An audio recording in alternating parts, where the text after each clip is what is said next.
అదే రాణాల గురించి మాట్లాడుతున్నామా? ఎంతమంది చేతులు లేపి వస్తే కట్టు చూస్తారు. రాణాలు ఎంతమంది ఉన్నారు?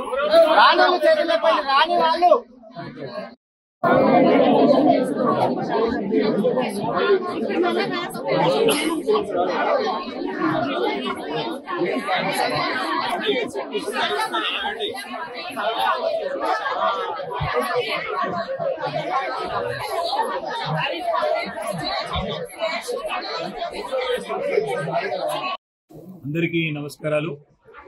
మరి ఈరోజు తెలంగాణ రాష్ట్ర వ్యాప్తంగా గ్రామ సభలు అదేవిధంగా వార్డు సభలు పెట్టి కాంగ్రెస్ ప్రభుత్వం ప్రజల్ని గందరగోళాన్ని సృష్టిస్తూ ఉంది, ప్రజలని అయోమయం గురి చేస్తూ ఉంది.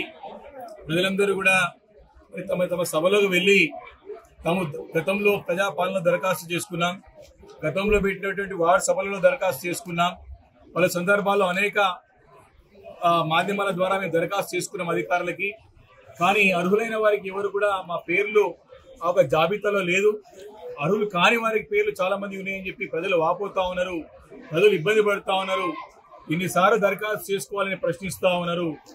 ఈరోజు పూర్తిగా ప్రభుత్వము తమకు అనుభవ రాహిత్యాన్ని మరి కనపడే విధంగా మరి తమ కార్యక్రమాలు తన నిర్ణయాలు తీసుకుని ప్రజల్ని ఇబ్బంది పెట్టే పరంగా తమ ఆలోచన విధాన్ని తెలియజేస్తా ఉన్నారు. ఈరోజు ఇందిరమ్మ ఇండ్లు అని చెప్తా ఉన్నారు.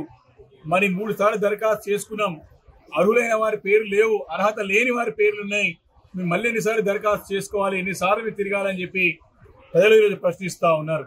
దీనికి సమాధానం చెప్పాల్సిన అవసరం ఈరోజు ముఖ్యమంత్రి గారి పైన ప్రభుత్వం పైన ఉందని చెప్పి ఈ సందర్భంగా నేను మనవి చేస్తా ఉన్నాను.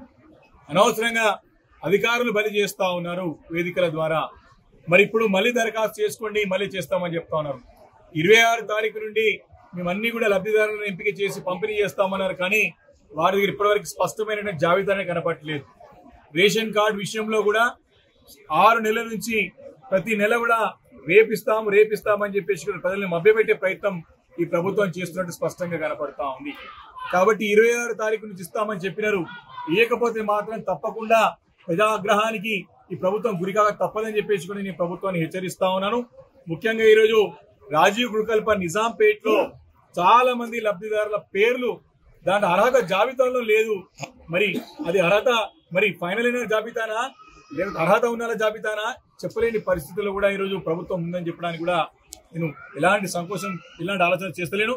కాబట్టి రాబోయే రోజుల్లో ఏదైనా పని చేస్తే స్పష్టంగా ప్రజలకి లబ్ధి చేకూరే విధంగా, ప్రజలు అయోమయం కాకుండా, ఇబ్బంది పెట్టకుండా, వారిని అనవసరంగా రోడ్లెంబడి తిరగకుండా నిర్ణయాలు తీసుకోవాలని చెప్పేసి నేను ప్రభుత్వాన్ని హెచ్చరిస్తా ఉన్నాను.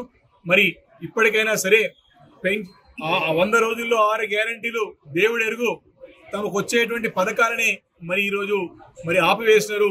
కేసీఆర్కి ఇట్లాంటి మంచి పథకాలని కూడా ఆపివేసి ప్రజల్ని అయోమయం గురి చేశారని చెప్పేసి ఇలా బాధపడుతా ఉన్నారు ప్రజలు కూడా. కాబట్టి ఒకటే నేను ఈ సందర్భంగా నేను మనవి చేస్తా ఉన్నాను, ఈ 4 రోజుల ఈ గ్రామ సభల ద్వారా వార్డు సభల ద్వారా ప్రజలని మరొకసారి రోడ్లపైన ఈడ్చి వాళ్ళకు ఇబ్బంది పెట్టే విధంగా, వారికి అయోమయం గురి చేసే విధంగా, వారు ఆందోళన చెందే విధంగా, వారు ఇబ్బంది పడే విధంగా మరి తీసుకున్న నిర్ణయాన్ని మేము తప్పుపడతా ఉన్నాం. ఇప్పటికైనా సరే మరి నిజమైన లబ్ధిదారులను ఎంపిక చేసి మీరిచ్చినటువంటి 100 రోజుల్లో 6 గ్యారంటీలు అన్ని కూడా అమలు చేయాలని చెప్పేసి కూడా నేను బీఆర్ఎస్ పార్టీ తరఫున డిమాండ్ చేస్తా ఉన్నాను. Thank you.